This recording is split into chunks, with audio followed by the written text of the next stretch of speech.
This an all-out blitz, real hard hits, them other podcast trash, we gon' make them all quit. We cover all the topics with intelligence and logic. I know you wanna score, but ID gon' stop it. We from Texas, so that mean that we Texans. Breaking down the X's and O's, our profession. No complaining, just training, you see the progression. They had a Pro Bowl for talk shows, we get selected. We gon' celebrate every win like a birthday. Ray J with the news, first with all the updates. Spin move on the competition, yeah, we juking them. You not really in touch if you not tuning in. This is Crenshaw, Briggs, and VT. We want the touchdown, we not trying to go for 3. And it's best if you get up out the street, cause them bulls out the pen and they bout to stampede.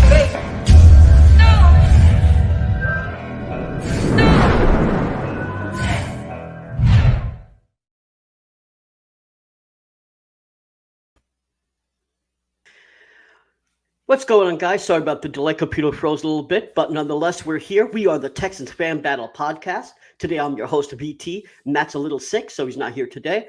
But let me introduce you to Crenshaw. Crenshaw, say hi to everyone. What's up, everybody? And we got Brendan Scott from Sports Radio 610. Brendan, why don't you say hi to everyone? What's good, everybody? Glad to be on with y'all. Awesome. So we're going to get right in it. We're going to start with some NFL news.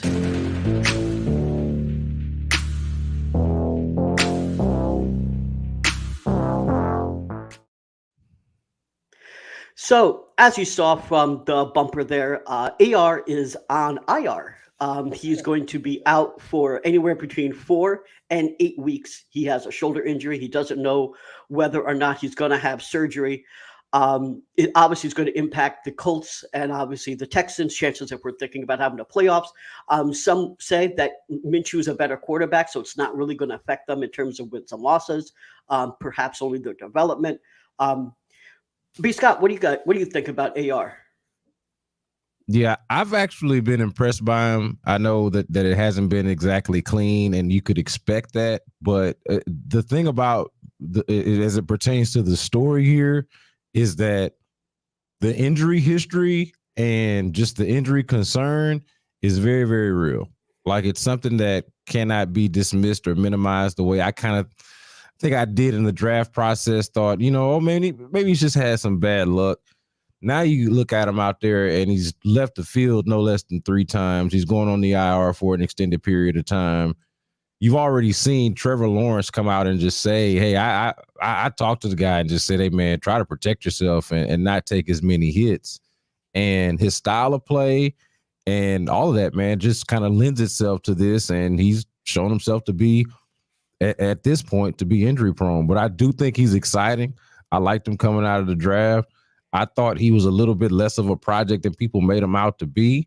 And I think he's gone out there and shown himself to at least be competent, if not still somebody that has a lot of work to do and a lot of room to grow. But like, I don't watch Anthony Richardson and just think, man, that's hopeless. You can't do nothing with that. Like, that's just not how I feel when I watch the guy. I'm like, yeah, man, that's just a guy that needs some coaching and some experience and needs to stay healthy, stay on the field. And that right now seems to be the problem. Yeah, I mean, I couldn't agree more. I mean, I think both you and I were talking Anthony Richardson praises back in pre-draft. And obviously, I love C.J. Stroud, and I'm glad we got him. But AR was my QB1 in the draft. And so I understand the injury concerns he has. Landry actually brought it up quite a few times, and I know that you talked about it with him on air. He's talked to me about it as well, and told me, and always used to bring up the fact that he hurt himself dancing as part of his injury concerns. And it looks like, unfortunately, Landry could be a little bit right because of his play style that he's going to hurt himself. Now, I always thought that, he could hurt himself, but he's going to play through it because of his size, right? I mean, he's basically a linebacker at quarterback. So, so we're seeing that his play style has to change because he's been hurt quite a bit, and he could be out 8 weeks, if he needs surgery. So I think that's going to be quite impactful for the Colts. Crenshaw, what do you think? It's very sad because he's a young career. He hasn't finished a full game yet. I mean, I don't know. Is it really the play style or he just fragile? Because we've seen quarterbacks do the same thing he's doing and they play through it. but not like this. I mean, he's getting hurt like game after game, so maybe he's just fragile. Well, one of them is the concussion, right? The one against the Texans, and that's just that. I think is just bad luck. I wouldn't call it fragile or anything like that. Like in that case, when a dude gets concussions, and then there's nuance to the concussion conversation. They're not all created equal, not all the same. I actually saw him at the end of that game. When that game was over, I went in the coach locker room. He was coming out, and I thought he looked fine. But what do I know? I'm not examining him, and I don't really know much about concussions. Obviously, I'm not a doctor, so like I'm not diagnosing him, but I'm watching him, walk out of the locker room with his bag, rolling his bag, and looking just fine. Walking with some of the Colts personnel and everything. So I'm thinking, oh, everything's fine, but no, he hit his head and had to miss time, and so like some of his stuff is a little bit nuanced, but also like there's more than just that, right? Like it just kind of keeps manifesting itself. I think it's a little bit of both. Like I'm not gonna say necessarily fragile, but there may be something to being injury prone, but it's definitely like the play style is part of it. You don't see him slide, you see him inviting contact and all that kind of stuff. Like it can't be that just because you big. I don't think just because you're a big guy mean you should be inviting contact. Cam Newton I thought was the best at it in terms of being a big quarterback who invited contact and was just a problem. Like just individually as himself, Ben Roethlisberger more so in the pocket, but Cam Newton outside of the pocket. But you see how it worked out for Cam. Like he had an amazing career for a stretch there, but I feel like that stuff started to catch up to him eventually. And I think if you're Anthony Richardson, you want to be mindful of all of that. Yeah, he should be, but so far at least the organization know what they have going forward, and I think by him sitting on the sideline and learning more, watching what his mistakes was at, it's going to help him out in the long run. Yeah, I agree. Let's get to the last bit of NFL news before we get to the Texans news, and something that is surprising some people, but frankly not me, because this is actually one of my predictions, which is that The Athletic reports that Robert Kraft is not opposed to firing Bill Belichick. I actually said this in the offseason that the Patriots would be in last place, and Bill Belichick, I think, has lost it a little bit. And I just want to get your takes on, has Bill Belichick lost it? Will he be fired? Because it's not looking good at all for the Patriots right now. So I think what's happening is that Bill Belichick, the general manager, is cannibalizing Bill Belichick, the head coach. I feel like we would be silly at this point to be questioning Bill Belichick as a head coach, even though it is true that his record is not that good without Tom Brady. Like that's hard to deny, but he's accomplished enough, and we've seen enough from him to give him the benefit of the doubt as a coach. But he's also, like, we got to just remember, running pretty much everything up there personnel wise. Like all of the help that he gets, whoever is the new Nick Casario's up there is still going through everything is going through Bill Belichick. So like the team, the Patriots are Bill Belichick is the point that I'm making. Like even with Tom Brady there, outside of the fact that they struck gold there and found Tom Brady in the 6th round when they found him, other than that, for that whole era, the Patriots were Bill Belichick. So they were Tom Brady and Bill Belichick, and so now they're just Bill Belichick because Tom is gone, and him being a great coach is just not enough. And him being a not necessarily the greatest personnel guy has probably gone under the radar because he had Tom Brady, and they were able to put together some good defenses, and they did make some pretty good moves at times. But at the same time, like, what do you do when you're Bill Belichick and you don't have a quarterback and you don't really have much around him either? And even the defense doesn't necessarily look the way it used to.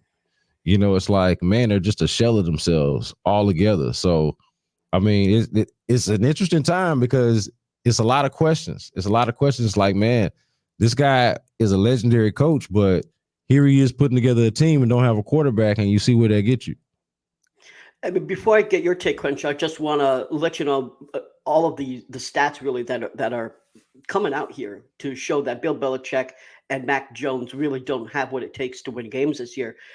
The Saints game, the 34-0 game, was the largest blowout of Belichick's entire career. In the last couple of games, they went Cowboys 38-3, loss. Jets 15-10, that was win. But again, they didn't put a ton of points up.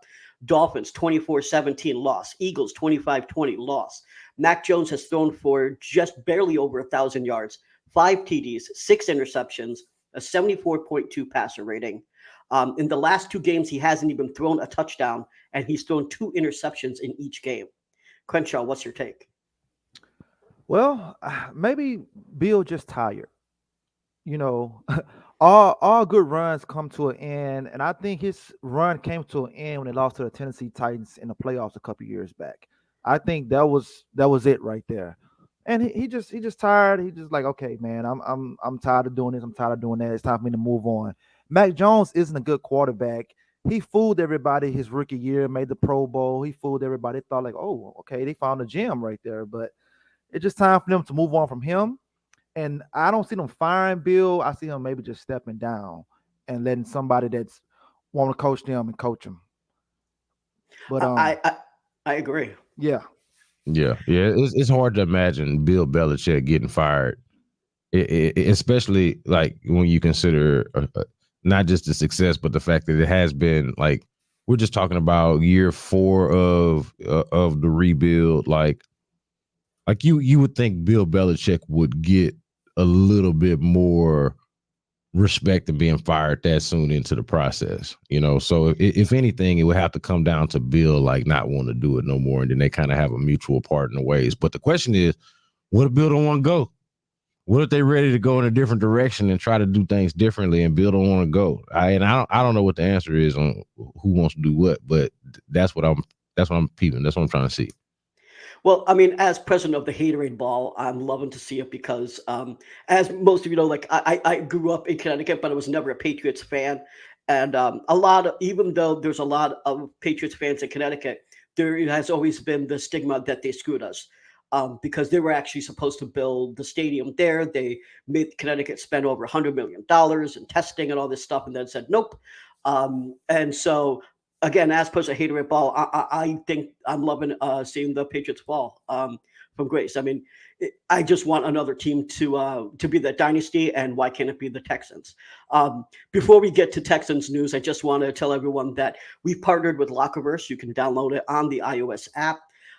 If you're on it, you can ask questions, you can communicate there. There's also going to be giveaways, hats and so forth, signed by CJ Stroud. So go ahead and download the Lockerverse app on iOS. There'll be a lot more coming from us through that app very soon.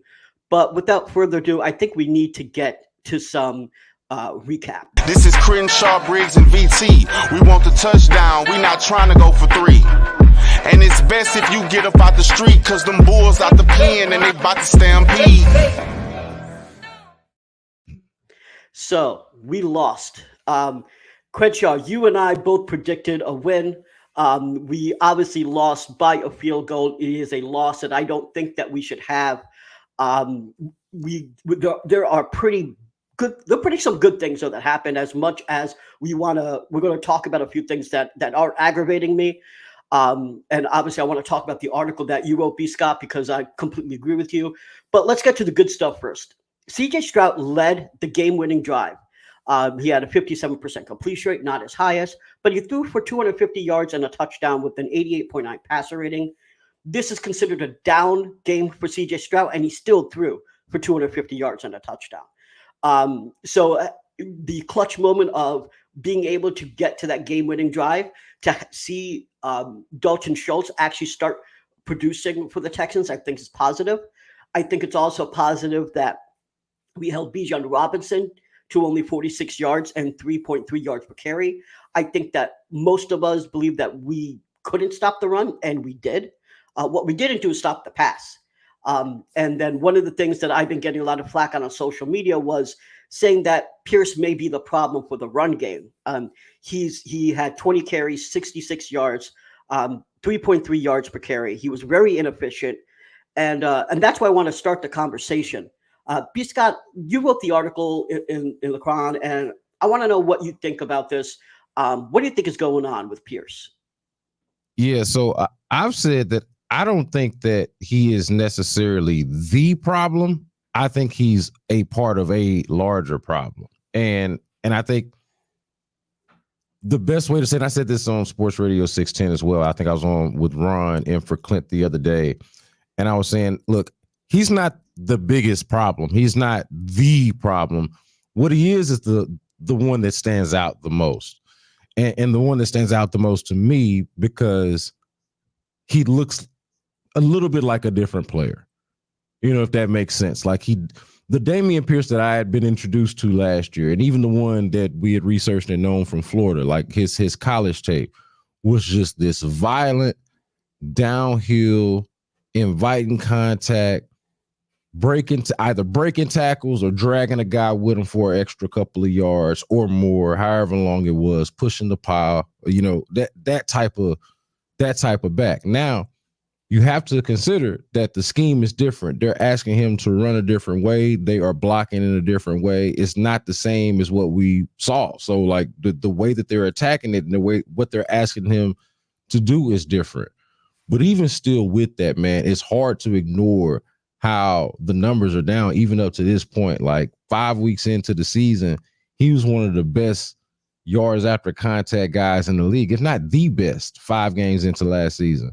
Now he's just kind of a guy, like just a yard or so, yard and a half or so. It's like it's some of those brute numbers, those physical numbers. If you look in the advanced stats, they're basically half or a shell of what they were at this point last year. So that part of it does stand out, and it does like it passes the eye test when you look. You're like, man, he just doesn't seem to be running the same way. There's been conversation about whether is the scheme fit or the fact that he lost some weight and wanted to he's also talked about wanting to be a more patient back and wanting to see it a little bit more.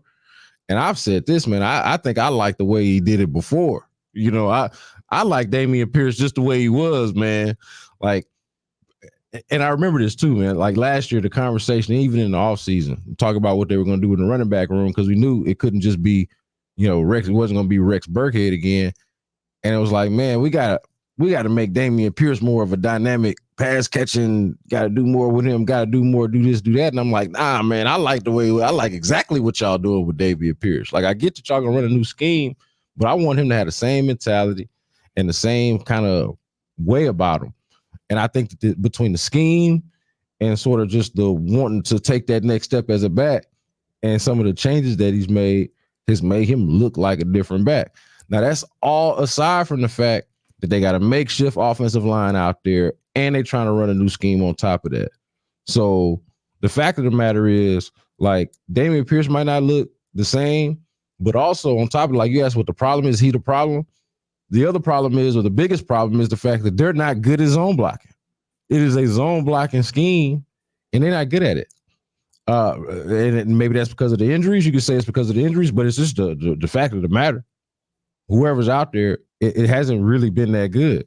So one thing that was interesting to me talking to D'Amico Ryans on Wednesday, was it Wednesday? Yeah. Talking to D'Amico Ryans on Wednesday was him sort of, you know, they don't give you a lot, but he did sort of seem to indicate or seem like he was open to changing some of the run schemes and some of what they do, like looking at it saying, hey, it's up to us as coaches to try to get the most out of the guys that we got, and especially our best players, which I still think, like, I'm not going that far with it. To be honest with you, I'm not going that far with it of, hey, I need to see more of Mike Boone and give Devin Singletary the touches. No, I'm still in on Dameon Pierce.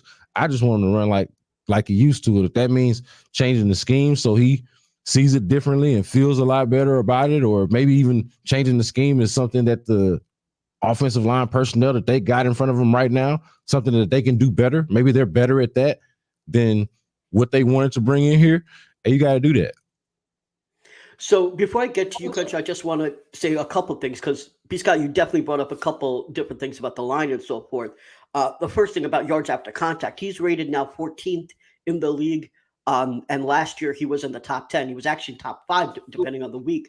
But now you're right. Like, he's not the back that he was last year, being ranked only 14th. In terms of line performance, The Falcons game, I will agree that the line performance was definitely an issue. There were plenty of times where he just had no place to go. Not all the time, but yes, that wasn't a great game for the line. It was a new set of linemen out there. You had Laramie Tunsil up there, and Titus not in his natural position. They are typically our bookends, and they're typically not great run blockers. But the thing is, if you look at the Jags game and the Steelers game, the blocking was pretty good. And I brought up this point, which actually Seth Payne and Sean Pendergast actually brought up a couple tweets of mine when they talked about it on their show. Which I actually talked to Jay, who is a commenter here and actually has his own podcast on YouTube called the Moderate Texan Podcast. And basically, there were a lot of different times where Dameon Pierce really just went into contact for absolutely no reason. So there was a screenplay where he actually found the hole. He went straight. It was probably 15 yards or so. And instead of going completely straight and continuing, because it would have been a touchdown, he literally cut to the left and went and hit contact for literally no reason. And you see that happening even in the Falcons game. You see that happening over and over again. It's like, why don't you just juke, avoid contact, and potentially get a tutty instead of saying, "Oh, there's a guy there, let me hit him." Sean Pendergast made the comment that that basically when he hits guys, he thinks he gets extra points because there's no other way to explain it. It's interesting that you bring that up because I don't think that his mentality has actually changed or that he's like a less physical runner, but what's happened or like his approach or attitude in that way has changed. But what's happened is he's trying to do something different. They're asking him to do something different or he's trying to do something different. And like, it's just, I don't know if that's messing with his vision, but for whatever reason, it doesn't feel like his vision is the same. Like last year, on top of the brute strength and the willingness to invite contact, I also felt like he had decent vision. And now, like this year, I think if there was anything that you were maybe questioning the most about him right now, other than all of those other things that we actually kind of just broke down here, you would say, hey, one thing you could point to is like, man, the vision is off. And why is the vision off? Is the vision off because of the scheme? Is he in his head? Is he thinking too much? Like, what is that about? And I'm not exactly sure. Crenshaw, what's your take? All right, B. Scott, in your article you wrote last year, he was averaging 3.1 yards after contact, and this year 1.1 after contact. So do we need to go back to last year when he get the ball, defenders in his face? Because that's what he excelled at last year, because something's got to give. Now, we know these guys not good run blockers. They're not good in the zone scheme. So it's not going to change throughout the year. So my question to you, B. Scott, what are we going to do? Yeah, I think you might have to do less zone blocking until at least you feel whole and feel better about the guys that are out there doing it. Like maybe you feel better about zone blocking once Titus Howard's back at his natural position and whoever it is that's manning left guard, because we know that the plan was always supposed to be King and Green, and that's this. So that was always going to be like kind of a hairy situation. But let's just say like this. Say eventually when they get whole, they've got Laramie Tunsil and Titus Howard as their bookend tackles, as we know. They've signed Shaq. They've paid Shaq Mason to be their right guard, as we know. So he's right there. And then once everybody's healthy, again, Juice Scruggs comes back. You figure out who's better, who feels more comfortable at guard, or who you like better at center, and figure out the Juice Scruggs, Jared Patterson situation at guard and center, and you ride and you go with that, right? Let's say they get a couple of games under their belt, however it configures with Juice Scruggs and Jared Patterson at left guard and center, okay?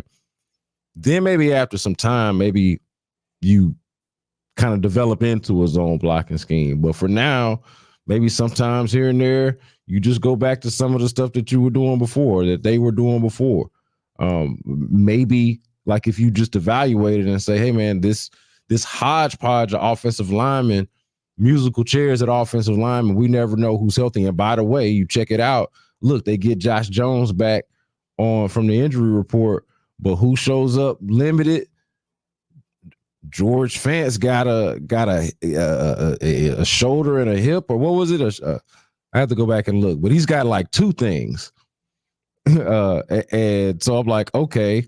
And Shaq Mason's got an ankle, limited with an ankle. So I'm like, okay, if my right side's not healthy, first of all, do I just go ahead and put Titus back over there since Josh Jones is back healthy and put him at left guard and put Titus back at his position? Do I first of all think about doing that? But long story short, if the offensive line is not whole, maybe I don't try to do this elegant zone blocking scheme and just start like getting off the ball and just hitting people in the mouth. You know, maybe that's what we start doing and create those kind of holes. And Dameon Pierce seemed to see those pretty well last year. And then when he did see contact, he was inviting of it and would take it with him.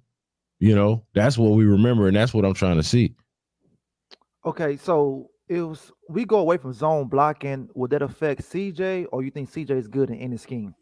That's an interesting question. I think CJ is good in any scheme, but I do think that it would affect, like it would have a residual effect on the offense, CJ included. Like I think I'd be silly to say no. So the short answer is yes. To what degree, I'm not sure. You know, like I think CJ is super talented and we've seen that.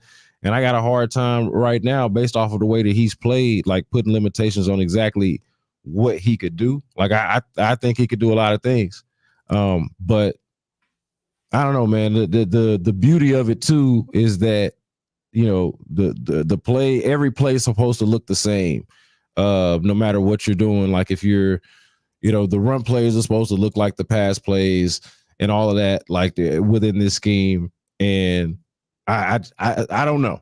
I don't know to what degree, but it would be hard to not think it would have some type of residual effect. And it makes you wonder, okay, man, do we change what we do, or do we just got to be better at it? Like,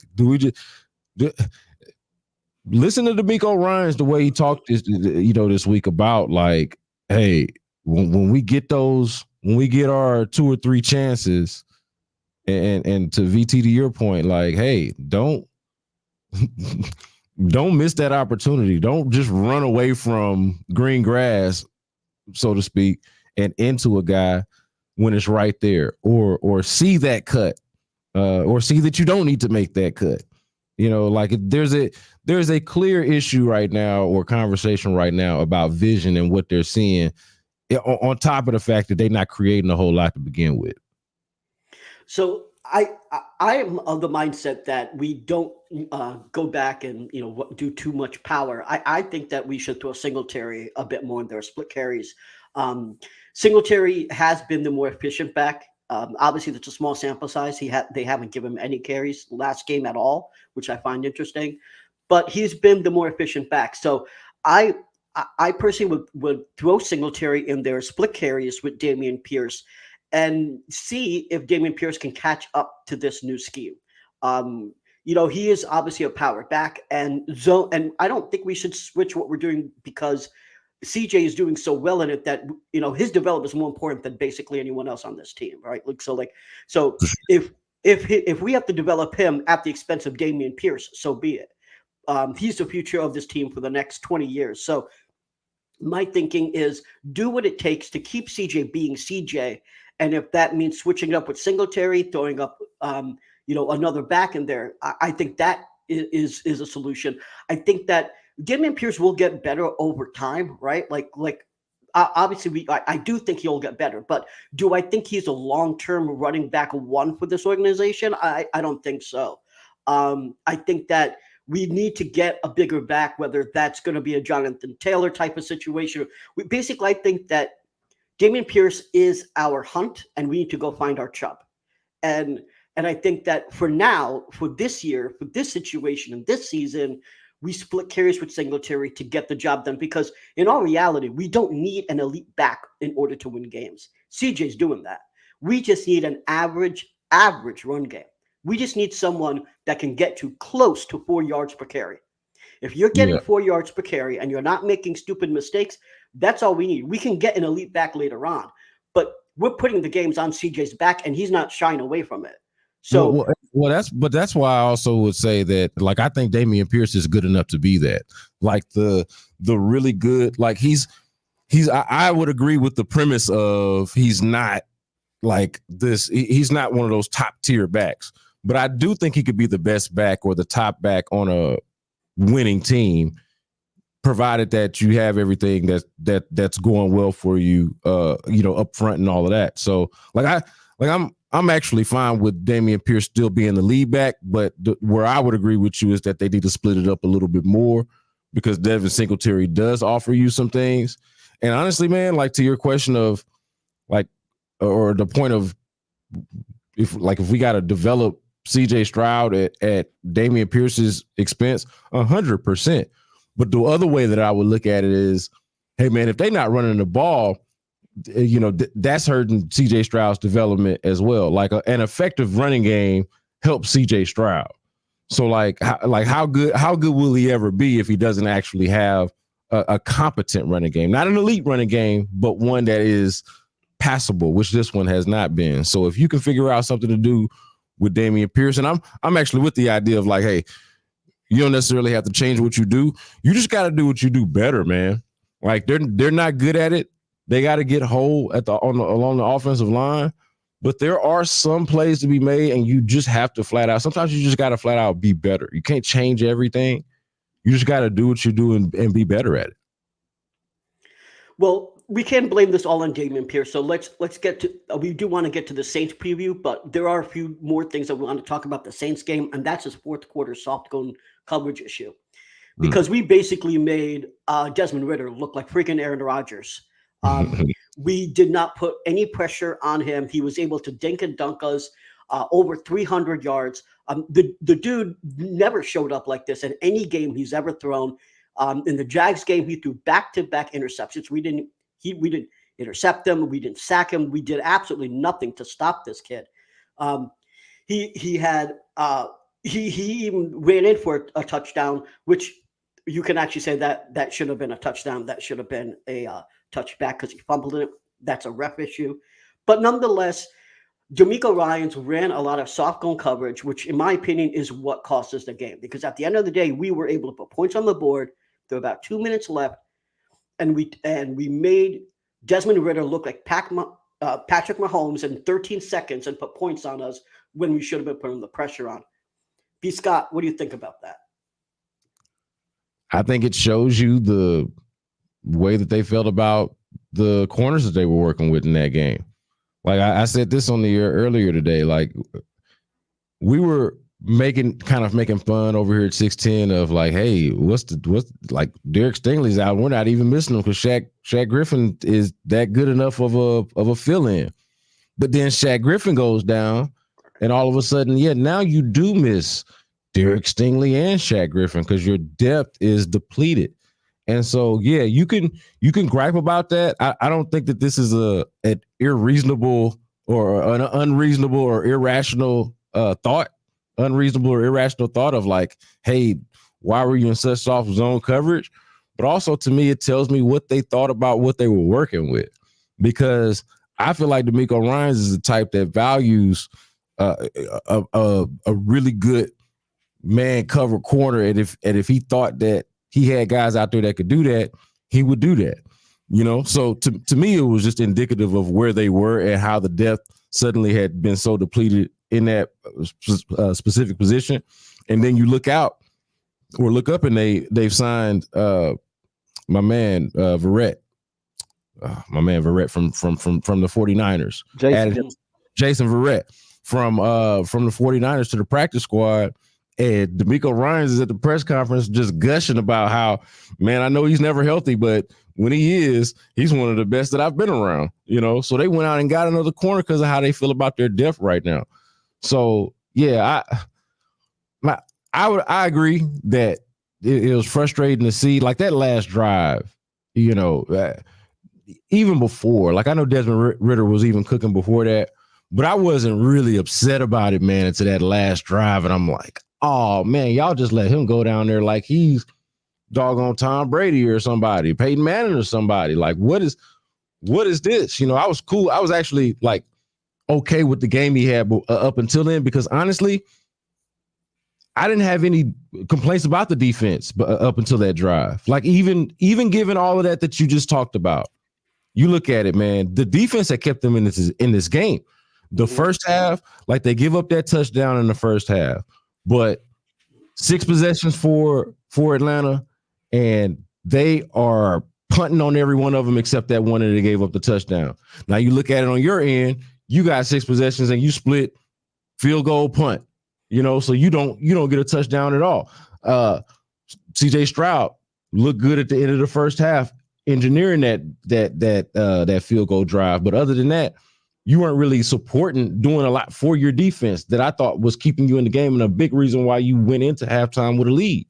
Then you get to the second half, and they get 2 fumbles, they get 2 turnovers in the second half that you do nothing with on offense. Like you get a field goal out of it, and not just that, but you turn around and you don't even have no sustained drives. Like you just have just drive killing, just nothings. You don't give us nothing. And this is coming off of, like, you get lucky that the first fumble happens and you're already in field goal territory, but you do nothing with that drive, so you only get a field goal because of where you got the turnover at.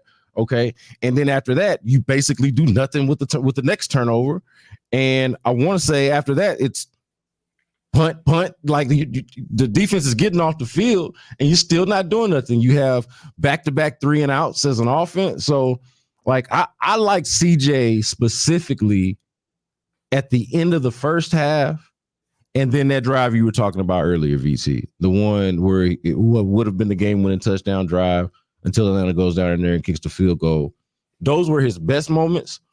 But everything in between that or around that was just choppy, man. And it had a lot to do with the fact that they couldn't really run the ball that great. But also, man, like we had drop passes. It was rough. It was a rough day offensively, I thought.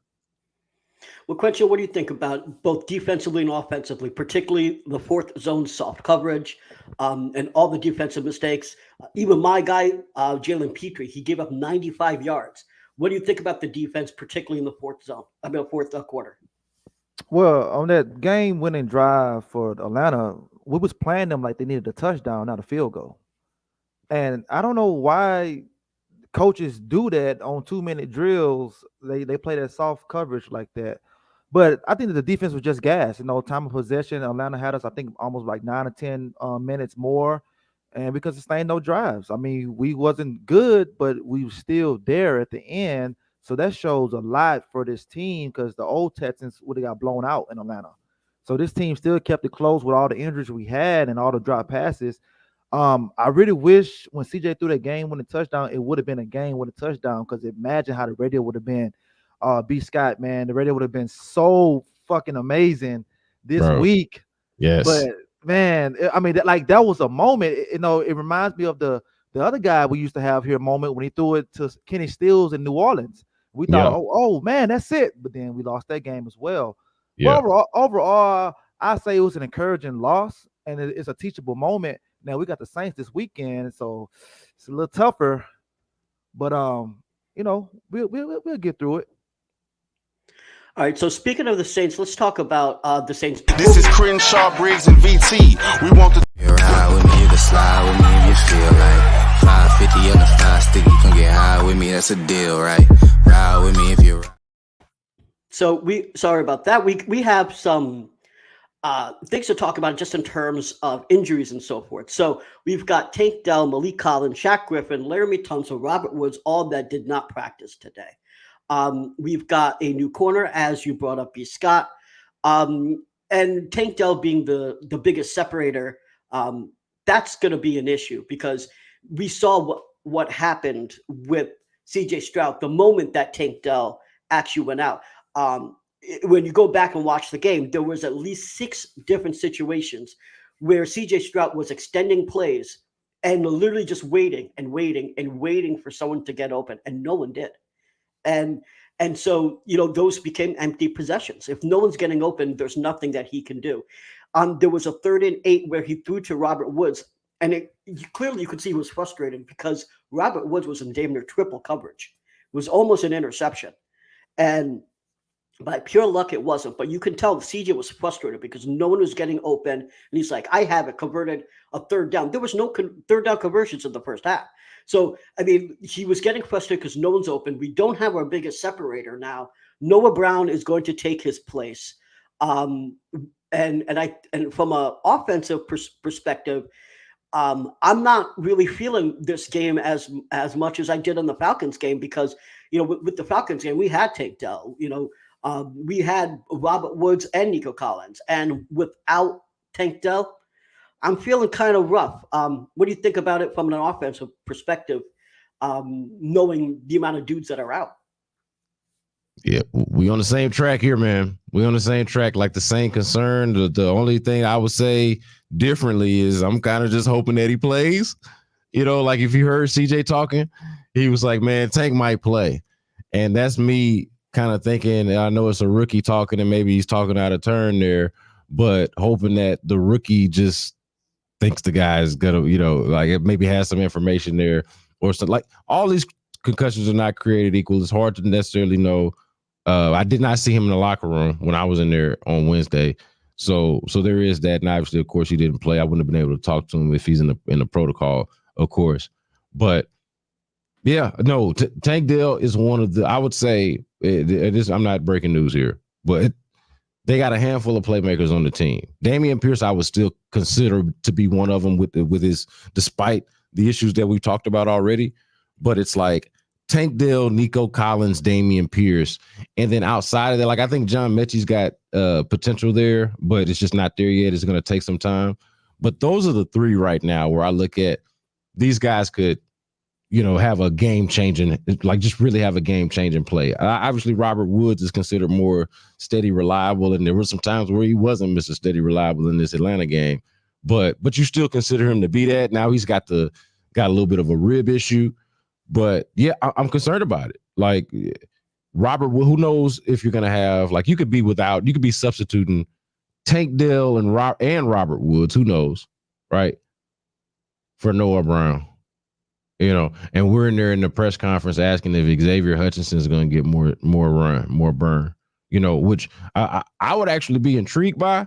But yeah, no, you don't feel as great about that as, having Tank Dell out there, having your full arsenal. Like, yeah, man, it is concerning. I mentioned before, I'm just looking here at the names that you got here. Shaq Griffin, I talked about that, like not having that depth at corner anymore, like when you felt like you had it before, like Steven Nelson. How about Steven Nelson being your most reliable corner? Like he was supposed to be the older guy. I thought Shaq Griffin was supposed to be insurance for Steven Nelson. Right. Now Steven Nelson is Steady Eddie, and Shaq Griffin is your depth for Derek Stingley, who's injured a lot. We talked about Anthony Richardson to start the show. I mean, they seem to be about the same breed in that area right now of not being able to stay on the field, right?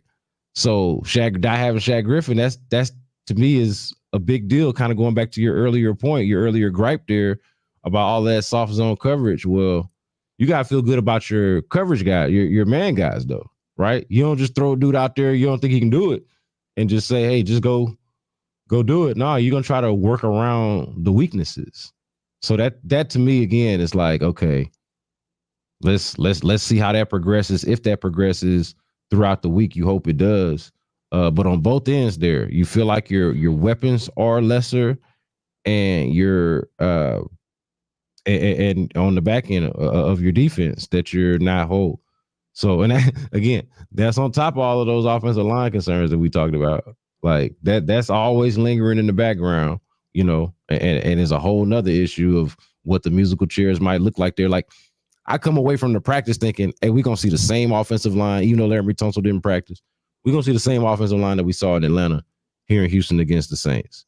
But then George Fant pops up on the injury report, and I'm like, all right, if he's limited and Titus Howard is back, Josh Jones is back, like, we might want to. This offensive line might look way different, or should look way different, even if it doesn't. So, So it's a lot of moving parts. There's a lot of the injury report has never been more interesting to me since I've been covering the team. It's never been more interesting to me. Every week I'm like, who's on it? Who's off of it?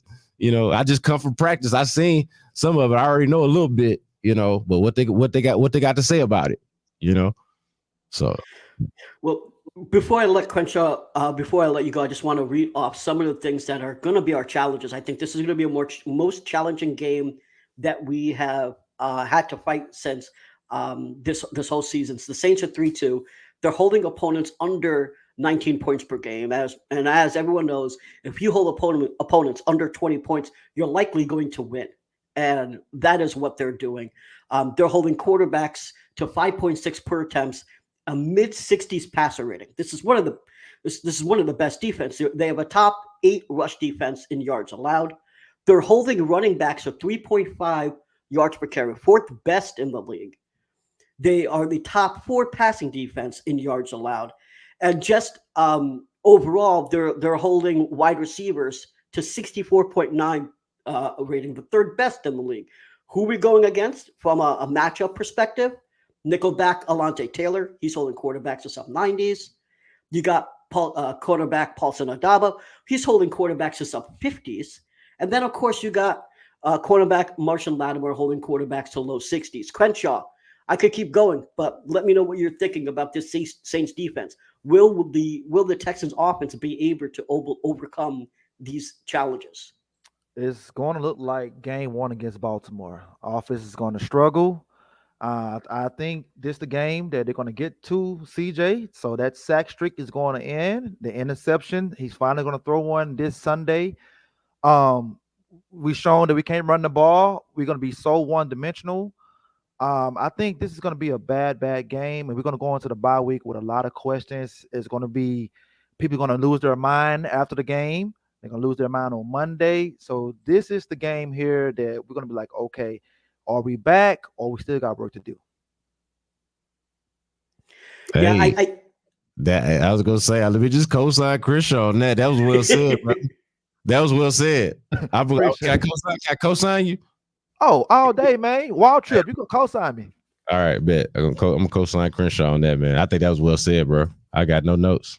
I liked it. So if we do have a shot at winning, I'll give my keys to victory here. And one of them is that we need to actually sack the quarterback. Here's one of the issues that we have. We are blitzing under 20%. We're ranked 28th. We're simply just not blitzing enough. Hold on, VT. I got to interrupt. I'm sorry about that. Go ahead. Breaking news: the Astros are heading to the ALCS. This is the 7th straight. So shout out to the Astros. Oh, my TV is behind. Hold on, let me see. It's 2 outs. My TV. Oh, they got the call too. That is good breaking news. They got the call on the outside corner. Bring on the Rangers. Bring on the Rangers. All right, VT, go ahead. Already. Yeah, so I was just saying here that we're blitzing under 20%, ranked to the 28th. I mean, we definitely need to blitz more. Like we were talking about before, the soft goal coverage in the fourth quarter is what costs us the game, in my opinion. And the thing is that we only have 7 sacks in the year. That's bottom 5 in terms of sacks on the quarterback. Now, here's the thing, though. We have a chance to actually change it around because the Saints have given up 17 sacks. That's the 4th most in the league. So the thing is, we have a chance here to sack the quarterback enough where we can make a difference in the game. So that means that Jonathan Gennard, Jerry Hughes, and Will Anderson have to step up. So, my key to victory here is that they actually sack the quarterback. The second thing is our secondary has to perform better. My man, Jalen Petrie, my favorite player, gave up 95 yards last week. That's unacceptable. Overall, the secondary just wasn't it. Now, I can't blame them completely because our front 7 just didn't perform. So without a pass rush, your secondary can't perform. But they were missing tackles. We are leading the league in missed tackles as of now, and that is something that has to change. So on the defensive side, there are a lot of things that we can do. We're playing a better quarterback. We made Desmond Ridder look like Tom Brady. Let's not make Derek Carr look like Peyton Manning. So there are things that we can do on defense. Crenshaw, what are your keys to victory, and what do you think about the Saints defense as I'm talking about? I'm like, if there's a chance to win, what do we do? The only chance to win is to pressure Derek Carr. You pressure him, he get the happy feet, he start making the mistakes. That to me is the only chance to win this game. Defense going to have to get turnovers. We're going to have to score on defense, and we might got to get another one of those run backs again. We can use one of those, man. Get us a run back because special teams hasn't really been good this year. But that was my keys right there. But I still have us losing this game. Sorry, Texans fans, 21-13. 21-13. That's your score prediction. All right. So look, guys, I hate to do this, man. I hate to come on the show and just patently disagree with you guys, but look, please do. I feel this way, and I've got some of the same concerns and critiques about the defense. When we're talking about importance and keys to the game and what they need to do, I'm gonna say something different on this part. I think they got to flip the narrative. They got to completely flip the narrative, and because the narrative is, this offense is coming into its own and still figuring things out. It's got a promising quarterback, but it's got a shoddy offensive line and can't run the ball, so it's not that good of an offense yet. It's just got a good, promising quarterback, but it's going up against a juggernaut of a defense, and that's all facts. That's all true, but they got to come out here and do something in spite of that, because we saw what happened when your defense, even when it's not at its best, but when it gives you a chance to win, when you win the doggone turnover battle, man. That's what I was getting at earlier, dog. Like they gave up that one touchdown in the first half, and they got Atlanta punting the whole half. They gave up the one touchdown. It was bad, but they gave up the one touchdown. They got Atlanta punting the whole half. And the only reason why they still in the game, or the only reason why they win the game, is because Kaimi Fairbairn is reliable. He's scoring all the points in the first half. That's the first half. You get to the second half, and they get 2 turnovers and don't do nothing with it. Had a ball in your own territory. Like, you got to be opportunistic. You got to take advantage of anything that they give you, man. Anything that they give you. So I think they got to flip the narrative, flip the script a little bit on them, and do some things in spite of. Maybe this is the coaching game, the D'Amico Ryans and Bobby Slowick game, where they figure out a way to scheme around their deficiencies. Because I'm not trying to say that what y'all saying is not true about this mismatch here of what they up against in this Saints defense. But you're gonna have to figure it out, because your defense, even they give you a chance, you're gonna have to score some points, man. You got to put some points on the board. We saw that. You got to be able to sustain drives. You got to be able to capitalize on turnovers if you get them. So that to me is the key to the game. Do the stuff that you didn't do in Atlanta. If the game is right there in front of you, go take it, which they did not do. Go ahead and do that this time. Yeah, I mean, listen, I think there's a shot at winning here. The thing is that it's going to be tough. And the thing is, we definitely have to execute better, and particularly on defense, because last week, we actually, even though we didn't convert a lot on third downs, we got the game-winning drive, right? The whole thing is that defense can hold. Now, my issue here is that if Verrett does replace Kadar, because I don't think Kadar, he's not really great in man coverage. So if Verrett can replace him, then we got a shot at actually making Carr think. If we play soft zone, that's going to be tough, because then we're asking CJ Stroud to put up 30-plus points on the board. And that's something that's going to be very difficult with this secondary. I do agree 100% with Crenshaw that the biggest way that we can win is to get after the quarterback, get those strip sacks, get those takeaways, because to do that, now we can win the time of possession, because I don't think that we'll be able to win the time of possession with the run game of what we've seen the past 5 weeks, plus the Saints' rushing defense is phenomenal. So I don't think we'll be able to win the time of possession with the run game. I think you do that by having defense force takeaways and be able to actually maybe have a special teams touchdown or something like that. Like, as you say, Quentin, like, we need this to be all 3 phases. Defense and special teams has to help out the offense here. We're going to struggle if Robert Woods and Tank Dell aren't there. Those are 2 major pieces that people maybe are minimizing. I know that we're home, and obviously I want to win, but if you're missing 2 of the biggest pieces on offense, that's a huge problem for CJ Stroud. Who is he throwing to? Dalton Schultz? And then who else? Nico Collins is going to get clamped up by these incredible cornerbacks. This is probably the best quarterback room that we played with. So that, to me, that's a struggle. My score prediction is that, yes, I do think that we'll lose. I don't think it's going to be high scoring, though. I think it's going to be a 17-10 game. I think it's going to be low scoring all around. And my score prediction is 17-10. B. Scott, any last words before we start closing this up? Just I've said everything, man. Just my score prediction. I'm gonna go 24-14 Saints as well, man. I'd like to pick the Texans. I'd like to feel better about them, and I'm hoping to be wrong. Man, look, I've been wrong about a lot of stuff this week, and especially as it pertains to the Astros, I've been happy about it. So I hope I'm wrong about that. I hope that they do act. The one thing I 100% want to happen is for Will Anderson to get him a sack, man. Yeah. I want people to, because I feel, as somebody who was not a proponent of drafting Will Anderson or even trading to get Will Anderson, like I wasn't like, I'm not gonna say not a fan of the move, but that's just not something that I would have done. Ever since that he's got here, I've been thoroughly impressed by dude and feel like he is going to be a stud, a star. And he's got some things that he's got to learn, clean up, and like get better at. But dude, like y'all see him?